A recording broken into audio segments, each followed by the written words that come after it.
A little black girl begs bikers to hide her from Dad. What they found in her bag is shocking. The garage was alive with the thunder of motorcycle engines at 2 a.m. when a sound cut through the noise, soft, trembling, yet clear. "Can you hide me from my daddy?" Every head turned. 12 men, all leather-clad members of the Iron Vultures Motorcycle Club, froze at the sight of a small black girl standing in the doorway. She couldn't have been older than 6. Her braids were messy, her sneakers scuffed, and she clutched a pink backpack almost bigger than her. The president of the club, a broad-shouldered man with burned scars across his jaw, known only as Bishop, stepped forward slowly. His voice, gravelly from years of smoke and fights, softened as he spoke. "What's your name, little one?" "My name's Alina. Alina Johnson." Her voice shook, but her eyes didn't waver. "My daddy's coming to find me. I don't want to go with him." "Where's your mama?" Ask Gage, the club's enforcer, a man whose tattooed arms were as thick as tree trunks. Alina's small chest rose and fell, as if the words themselves were heavy. "Mama's with God now. Daddy said she's sleeping with the angels." Her eyes welled with tears. "But I think Daddy made her go to sleep. There was red stuff on her head before she went away." The bikers exchanged looks. Every man there had seen enough blood to know what red stuff meant. Bishop crouched down so he was eye level with her. "How'd you get all the way out here?" "I walked. I followed the white lines on the road." She pointed with her tiny finger. "Mama once showed me the way past this place. She said if something really bad ever happened, I should find the scary-looking people who fight monsters." She unzipped her backpack with trembling hands. Inside were half-empty snack packs, a crumpled juice box, a cell phone, and something that made the room go dead quiet, a kitchen knife, stained with dry blood. "Daddy was hurting Mama with this," Alina whispered. "She told me once, if anything bad happened, I should bring proof. Evidence. Is this evidence?" The room, filled with hardened men, felt like a church. Nobody spoke. But Alina wasn't finished. From her bag, she pulled a small digital camera and a flash drive shaped like Hello Kitty. Her little hands worked the buttons. "Mama taught me how to take pictures when Daddy got mean. She said nobody would believe us unless we had proof. I kept them all." She clicked through. The first picture showed a swollen eye. The second, bruised arms. By the 10th, the bikers had to look away. There were 47 in total, stretching back months. "Where's your daddy now?" Bishop asked quietly. "He went out with his friends, the ones with fast cars and guns. But he said when he comes back, we're leaving forever. He scares me." She hugged the backpack to her chest. "I don't want to disappear." That's when headlights cut across the garage. Engines roared outside. 3 cars pulled up. "That's them," Alina whispered, terror freezing her in place.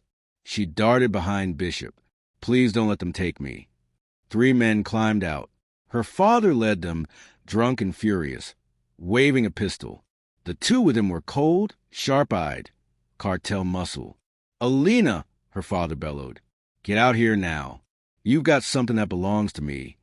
The bikers spread out, 12 against 3, iron chains in their fists, knives hidden in boots, every man ready for war. "She's got the flash drive," her father snarled to the cartel men. "That drive has everything, names, deals, cash transfers. If cops get it, we're dead." The cartel man raised his gun. "Then we take it back. And no witnesses." Before the men could move, Alina did something no one expected. She stepped out from behind Bishop, small but unflinching, her braids shining under the harsh light. "You hurt Mama," she said, her voice steadying. "You made her go to sleep forever. And now the police are going to know all the bad things you do." Her father's face twisted with rage. "You ruined everything, girl. I should have gotten rid of you the same night as her." He never finished. 90 seconds of chaos erupted. The bikers moved like predators, precise, brutal, unstoppable. When it was over, all 3 men lay zip-tied and unconscious on the concrete. Alina bent down and carefully picked up her father's gun with 2 fingers. "This goes to the police, too," she said softly. "More evidence." 20 minutes later, sirens painted the night blue and red. The father and his men were charged with murder, child endangerment, cartel ties, and attempted kidnapping. The flash drive proved 3 years of money laundering. But then came the harder question. What happens to her now?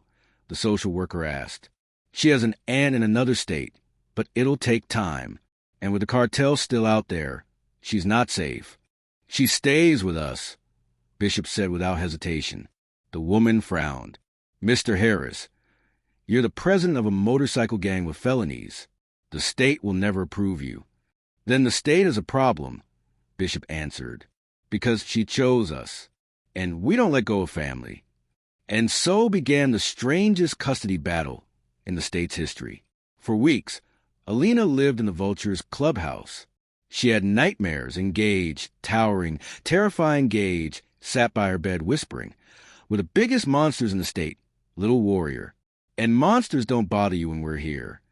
She got sick, and 12 hardened bikers panicked like first-time dads, reading fevers, crushing ice, singing lullabies in rough voices. She cried for her mother, and Tank knelt beside her, teaching her to talk to heaven out loud. The whole club sat with her as she whispered to her mama. Slowly, the clubhouse changed. Juice boxes lined the fridge next to beer cans. Disney movies replaced action flicks. Her drawings covered the walls where wanted posters once hung. The men who had lived lives of crime found themselves plaiting braids, fixing dollhouses, and cheering at school plays. By the time the custody hearing came, Alina was thriving. Some say they're too dangerous to raise her. The judge told her in court. What do you think, Alina? She stood up, tiny in her yellow dress, but her voice didn't shake.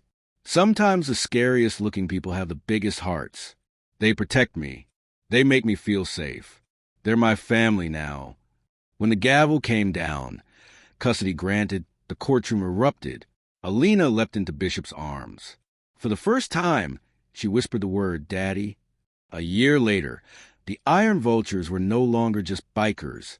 They ran a program called Little Warriors, where kids like Alina, children who had seen too much, found safety, snacks, and people who believed them. The cartel had been dismantled thanks to Alina's evidence.